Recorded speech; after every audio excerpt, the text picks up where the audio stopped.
Olá pessoal, nesse vídeo então, falar de mais alguns aspectos aqui tratados pelo livro do David Graeber e David Wengrow, O Despertar de Tudo, uma nova história da humanidade.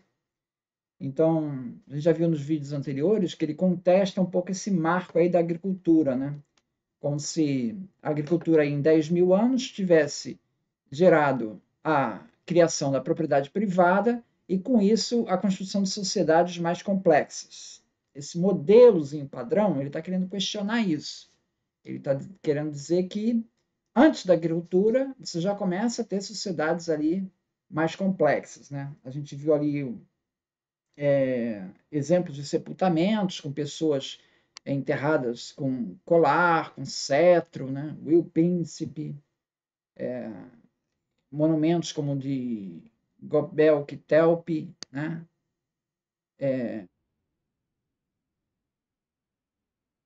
Mostra estruturas megalíticas ali também, anteriores à agricultura, o que parece ser uma área sagrada.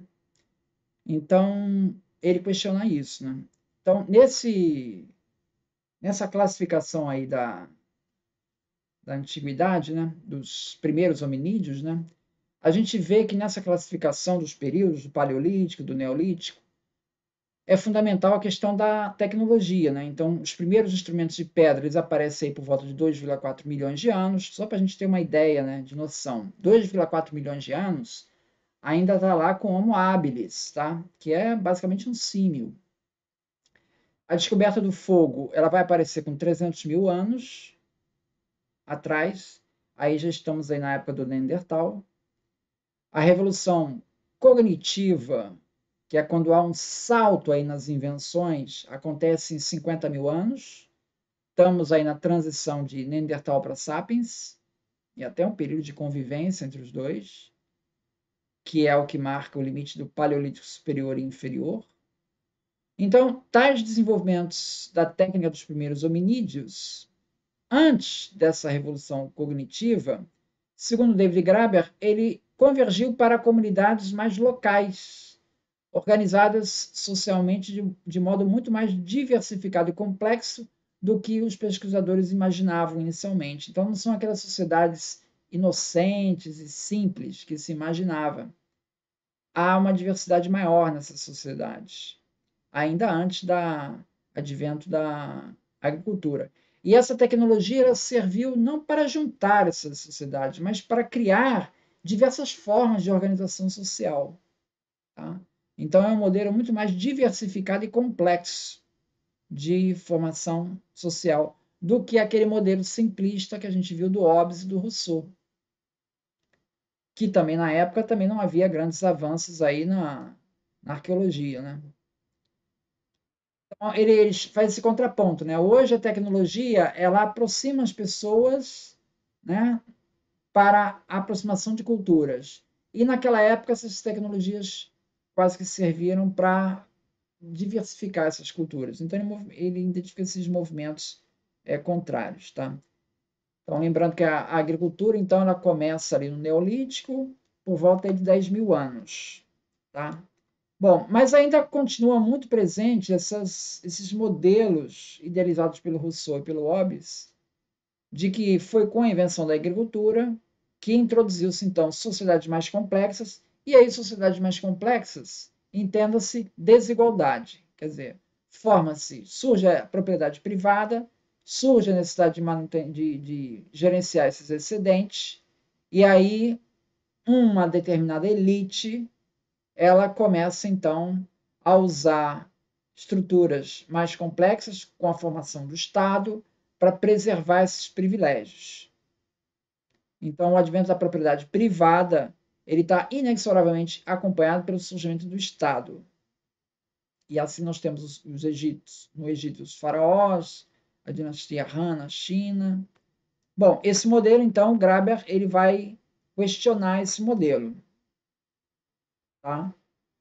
Então, segundo ele, o aparecimento dos primeiros agricultores no Oriente Médio, né, ali no Crescente Fértil, e o surgimento do que costumamos chamar de primeiros estados, tem um período de tempo, cerca de 6 mil anos. E, além disso, em muitas partes a agricultura se desenvolveu e não se formou esse Estado tão centralizado como prevê esse modelo. Então, há problemas nesse modelozinho simples, tá?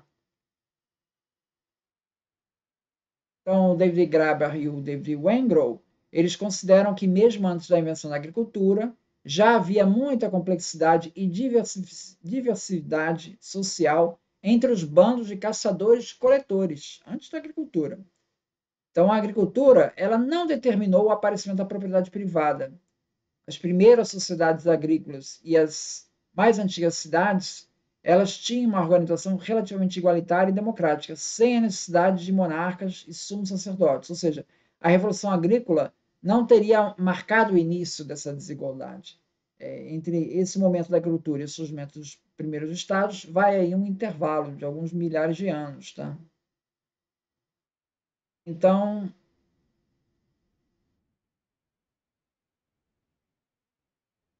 ele fala do trabalho do antropólogo britânico James Woodburn.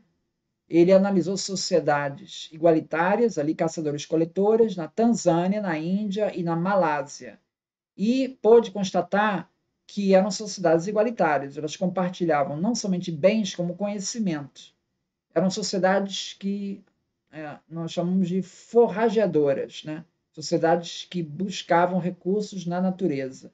E esses recursos eram compartilhados entre os membros igualmente entre si.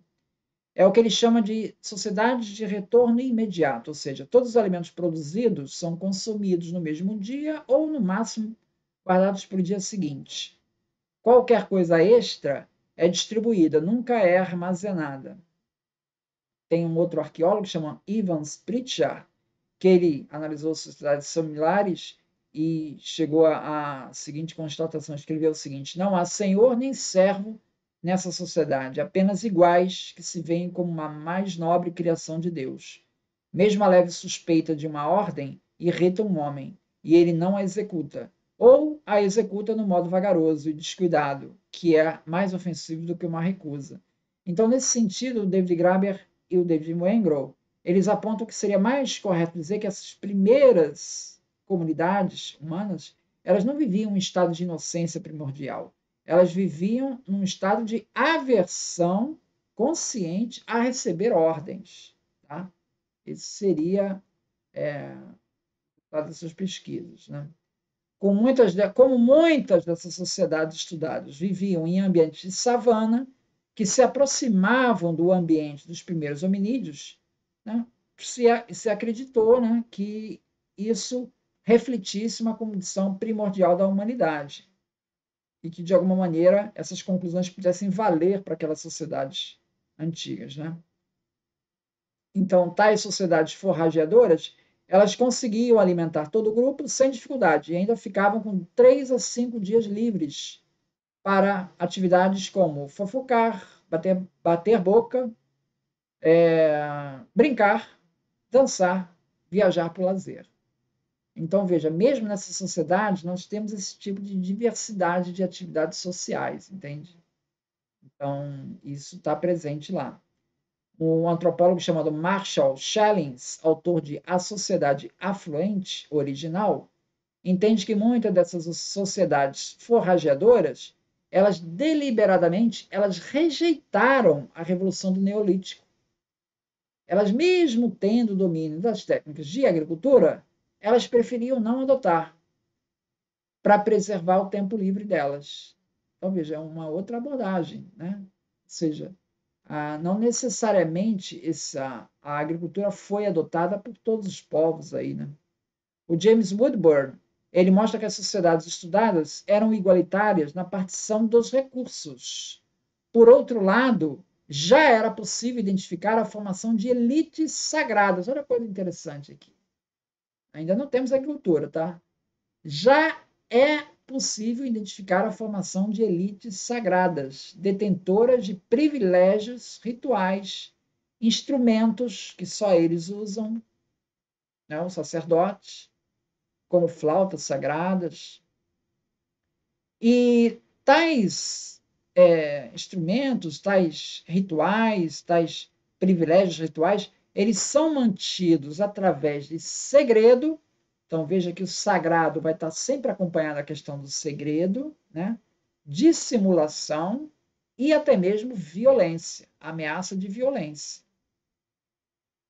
Então, veja, não temos mecanismos formais de proteção à propriedade intelectual, mas já temos esses mecanismos para proteger esse capital intelectual. Um capital intelectual que garante poder a essa elite.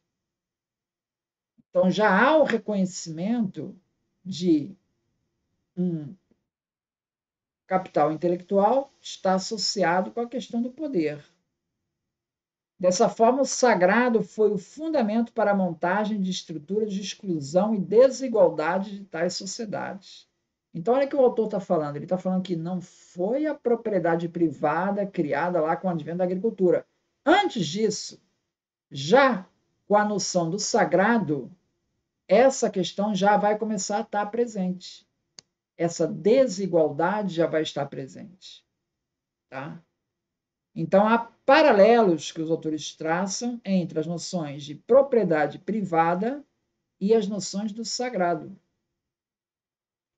Robert Lowe, ele destaca que a propriedade intelectual era central nessa sociedade. Ele diz assim, era muito frequente que as armas, as ferramentas e até mesmo os territórios de caça fossem usados sem restrições por todos, mas os poderes esotéricos ali do sagrado para proteger a reprodução de animais entre uma temporada e outra, ou para garantir sorte na caçada, eram de posse individual, ciosamente guardados. David Graeber e o David Wengrow, eles mostram que é impossível determinar com precisão as formas de posse ou propriedade que existiam em lugares como Göbekli Tepe, né, que a gente viu lá, antes da agricultura, 12 mil anos atrás, que aparecem aqueles monumentos megalíticos com inscrições de animais, claramente uma indicação de um cerimonial, um lugar sagrado. É impossível determinar com precisão as formas de posse ou propriedade desses lugares. Assim como tampouco podemos saber se as insígnias reais sepultadas com os príncipes, né, e está se referindo ao Will Príncipe, né, que vimos no vídeo passado, do Paleolítico Superior, eram pertences pessoais deles ou não.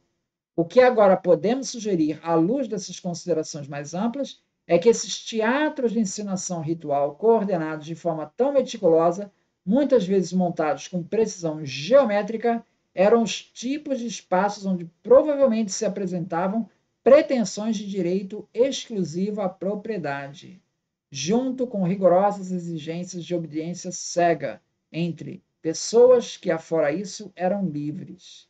Se a propriedade privada tem uma origem, é tão antiga quanto a ideia do sagrado, que talvez seja tão antiga quanto a própria humanidade. Então, ele dá uma justificativa para essa origem aí da desigualdade como da propriedade, quando tendo vínculo aí com essa concepção de sagrado. Muito obrigado, então.